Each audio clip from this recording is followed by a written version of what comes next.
For centuries, the inner workings of the universe were treated as a guarded secret. Kabbalah was a volatile map of reality, an intricate system whispered only in the dark and locked away from the public eye.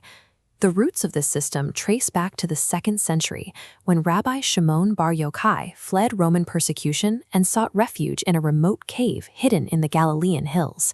He remained in that cave for 13 years. In that isolation, the foundational text of Jewish mysticism, the Zohar, was born. This was the Nister, the hidden wisdom. The insights were considered so intense that they were only shared mouth to mouth among a tiny circle of initiates who had spent decades preparing for the information. At the time, keeping this knowledge encrypted was seen as a necessity. The masters believed that without the right spiritual maturity, these concepts were too dangerous for the general population to handle. By the 13th century, the timeline shifts to Spain. The manuscript finally reached a wider audience when Moses de León compiled and published the Zohar's teachings. But availability didn't mean clarity. The Zohar was written in a deeply poetic, elusive Aramaic that functioned like a linguistic barrier, baffling almost everyone who tried to read it. A student could spend a lifetime reciting the words, but the actual mechanics of how the universe operated remained obscured behind layers of impenetrable metaphor. It's a recurring problem in history. Possessing the ultimate truth is meaningless if the people who need it have no way to process the data. The catalyst for change arrived in 1492. After the Spanish expulsion, many of the world's most prominent mystics fled to the Middle East, eventually settling in the mountaintop town of Safed. Safed is the highest city in the Galilee.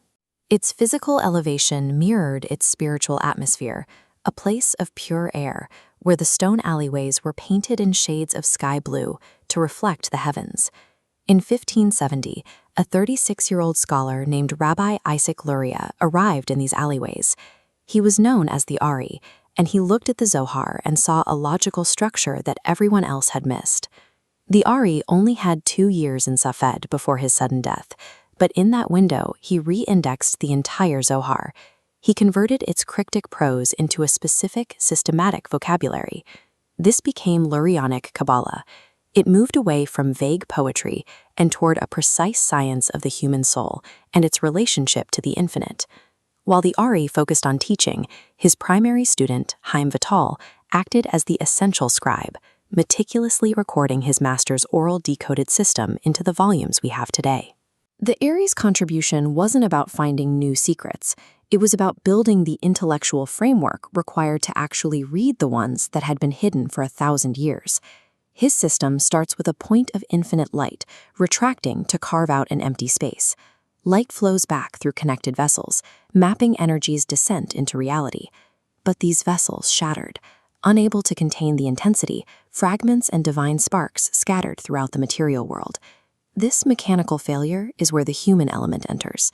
The Ari taught that because these sparks are now trapped in our world, only conscious human action can gather them back together. This turned Kabbalah into a manual for universal repair. The Ari insisted that for these later generations, the era of secrecy was over. To heal the world, this once hidden wisdom had to be shared openly with everyone. Once the system was unlocked, it triggered a spiritual chain reaction. It rippled out of Safed and into Eastern Europe, providing the intellectual fuel for the massive Hasidic revival. In Sephardic communities, these concepts were integrated into the very rhythm of life. You can see the Ari's influence in the physical world through the intricately carved and colorful details of their synagogues. The system's logical depth was so significant that it eventually caught the attention of the scientific revolution. Sir Isaac Newton was among the thinkers who studied these texts, finding parallels to his own discoveries about light and space. Today, that chain remains unbroken. Every year, thousands return to the mountains where Shimon bar Yochai and the Ari once lived, connecting with the same source material that was once whispered in a cave. Unlocking these secrets ended the age of the elite few. It provided a shared language for anyone to examine the mechanics of their universe and begin the work of healing it.